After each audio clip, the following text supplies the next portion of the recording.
Hi dears, ഇന്നത്തെ എൻ്റെ recipe എന്താണെന്ന് വളരെ എളുപ്പത്തിൽ ഉണ്ടാക്കാൻ പറ്റുന്ന ഒരു കറിയാണ്. ഏറെ രുചികരമായ പരിപ്പും തക്കാളിയും വെച്ചിട്ടുള്ള ഒരു കറിയാണ് ഇന്നത്തെ എൻ്റെ റെസിപ്പി. എന്താണെന്ന് നോക്കാം.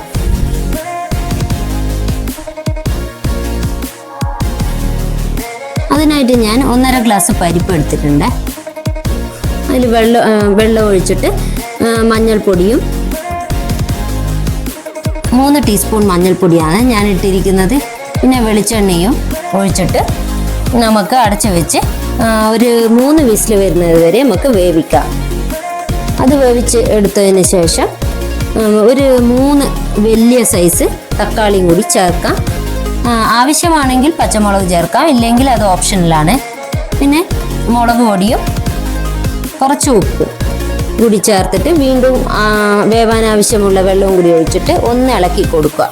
അതിന് ശേഷം നമുക്ക് അടച്ചു വെച്ച് വേവിക്കുക. തക്കാളിയൊക്കെ വേഗം വേവുന്നത് കാരണം ഒരു വിസിലും മതിയാകും. അപ്പോഴത്തേക്കും നമ്മൾക്ക് അരപ്പ് റെഡിയാക്കി എടുക്കാം. കുറച്ച് തേങ്ങ എടുത്താൽ മതി, അധികം തേങ്ങയുടെ ആവശ്യമില്ല.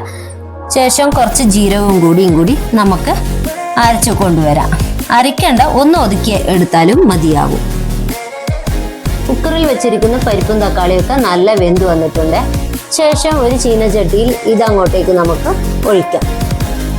പിന്നെ ചതച്ചു കൊണ്ട് വെച്ചിരിക്കുന്ന തേങ്ങയും ജീരകവും കൂടി ഒഴിച്ചു കൊടുക്കാം.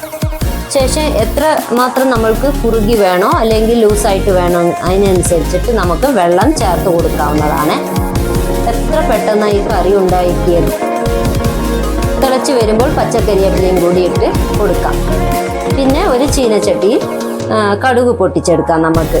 കടുക്, പിന്നെ വറ്റൽമുളക്, ചെറിയ ഉള്ളി, വെളുത്തുള്ളി, കരിവേപ്പില എല്ലാം കൂടി മൂപ്പിച്ചെടുത്ത് കൊണ്ടുവരാം. ഇതെല്ലാം നല്ല പോലെ മൂപ്പിച്ചെടുക്കണം. ഇതെല്ലാം നല്ല പോലെ മൂപ്പിച്ചെടുത്തതിന് ശേഷം നമുക്ക് കറിയിലോട്ടേക്ക് ഒഴിച്ചു കൊടുക്കാം. എല്ലാവരും ഈ കറി ഒന്ന് ട്രൈ ചെയ്ത് നോക്കണേ. വളരെ സിമ്പിളും എളുപ്പത്തിലുമായിട്ട് നമുക്ക് ഉണ്ടാക്കാൻ പറ്റുന്ന ഒരു കറിയാണ് ഇത്. രാവിലെയൊക്കെ ഏറ്റവും എളുപ്പത്തിൽ ഉണ്ടാക്കാം. എൻ്റെ ഈ ചെറിയ വീഡിയോ ഇഷ്ടപ്പെട്ടു എന്ന് വിചാരിക്കുന്ന എൻ്റെ ഈ ചാനൽ കാണാത്തവരുണ്ടെങ്കിൽ ഒന്ന് കണ്ട് സബ്സ്ക്രൈബ് ചെയ്യാൻ ഒട്ടും മറക്കരുത്. അതുപോലെ തന്നെ ലൈക്ക് ചെയ്യാനും ഷെയർ ചെയ്യാനും എല്ലാവരും ശ്രമിക്കണേ.